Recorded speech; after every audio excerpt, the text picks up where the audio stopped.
আমি এক অনন্য মানুষ। আমার আত্মিক ক্ষমতা অসীম। সারা পৃথিবী আমার। যেখানে দরকার সেখানে যাব। যা প্রয়োজন তাই নেব। যা চাই তাই পাব। জাতি, ধর্ম, বর্ণ, গোত্র নির্বিশেষে মানুষের কল্যাণ করব। আজ বিশ্ব মেডিটেশন দিবস। 21 মে মেডিটেশন দিবসে জাতীয় প্রেস ক্লাবে আয়োজিত হয় এই দিবসটি।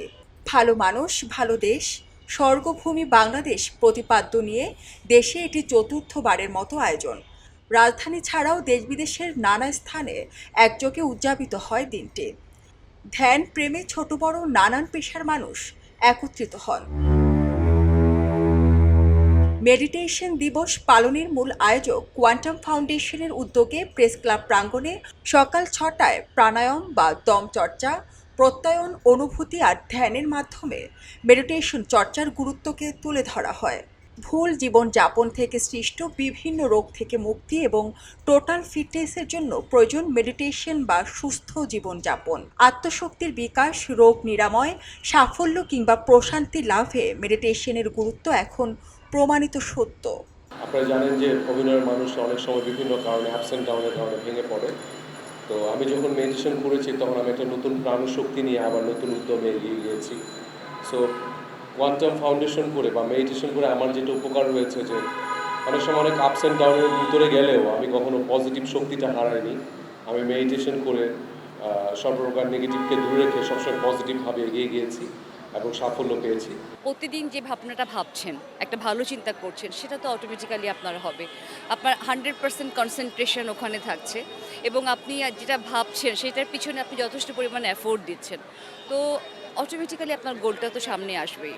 মেডিটেশনের ইতিবাচকতা বলে শেষ করতে পারবো না, কারণ আমি 14 বছর মেডিটেশন প্র্যাকটিস করি। তো আসলে আমি আসার পর থেকে আমি নিজেকে দিয়ে বলছি, সেটা হচ্ছে যে যখন আপনি নিয়মিত মেডিটেশন করবেন, কারণ মেডিটেশনের মধ্যে সবসময় ইতিবাচকতার একটা থাকবেই, সবসময় আপনি ইতিবাচক থাকতে পারবেন, প্রত্যেকটা কাজে আপনার ইতিবাচকতা আসবে।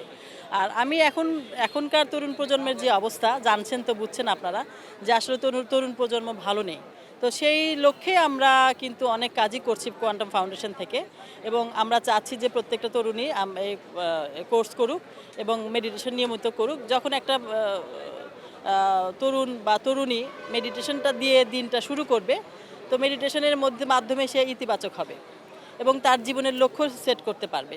তো মেডিটেশন মানে আমরা যেটা বলি যে টোটাল ফিটনেস, একটা মানুষ যখন মেডিটেশন করবে সে টোটাল ফিটনেসের আওতাভুক্ত হবে। হ্যাঁ, প্রশান্তি নিয়ে বর্তমানে বিশ্বজুড়ে প্রায় 50 কোটিরও বেশি মানুষ নিয়মিত ধ্যান বা মেডিটেশন করেন।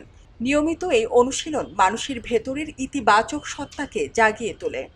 শারীরিক সুস্থতা, পারিবারিক সুস্থতা, সামাজিক সুস্থতা এবং রাষ্ট্রীয় আর জাতীয়ভাবে সুস্থতা, ইন এভরি অ্যাসপেক্টস আমরা যেটাকে বলি টোটাল ফিটনেস, শারীরিক, মানসিক, সামাজিক, আত্মিক সব ক্ষেত্রে মেডিটেশন একদম কার্যকর।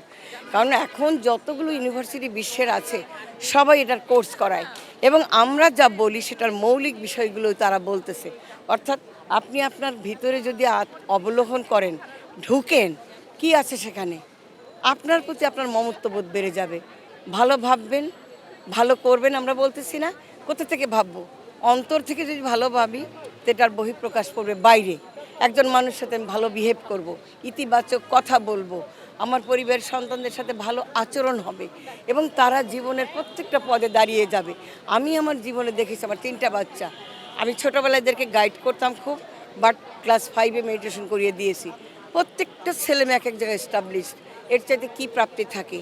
ইতিবাচক পরিবর্তনের জন্য, সুস্থতার জন্য, নিজের সুস্থতা, পরিবেশের সুস্থতা, পারিপার্শ্বিক পরিস্থিতি, সবার সুস্থতার জন্যই মেডিটেশন একদম সাংঘাতিক ইম্পর্ট্যান্ট এবং উপযোগী, প্রয়োজনীয়। যারা নিয়ম মেনে ঠিকভাবে করতে পারবে তাদের অবশ্যই জীবনে পরিবর্তন আসবে এবং যে কথাটা আমরা বলি মেডিটেশনে যে দৃষ্টিভঙ্গি বদলান, জীবন বদলে যাবে, সেটা সত্যি সত্যি বাস্তবে পরিণত হয়। এটা আমাদেরকে খেয়াল রাখতে হবে যে এটা অলৌকিক কিছু না, কিন্তু এটার শক্তিটা অলৌকিক। মেডিটেশন এমন একটি বিষয় যেটা আমাদের যুগ যুগ ধরে আমাদের পূর্বে মানুষরা করে আসছে। আমরাও ব্যতিক্রম কিছু করছি না, আমাদের সেই ঐতিহ্যটাই আমরা করছি। এবং এটা মেডিটেশন একটা পরীক্ষিত জিনিস। যখন একজন মানুষ মেডিটেশন করে যখন সে স্থির হয়, কনসেন্ট্রেশন দিতে পারে, ফোকাস করতে পারে, তখন তার দেহ মনে পরিবর্তন আসে এবং ইতিবাচক পরিবর্তন আসে। কারণ সাধারণ মানুষ আমরা সবসময় ডিস্ট্রাক্ট থাকি, আমাদের দেহ মন অস্থির থাকে। এই যে অস্থির মনকে এবং অস্থির দেহকে স্থির করার জন্যই আসলে মেডিটেশনটা খুবই গুরুত্বপূর্ণ।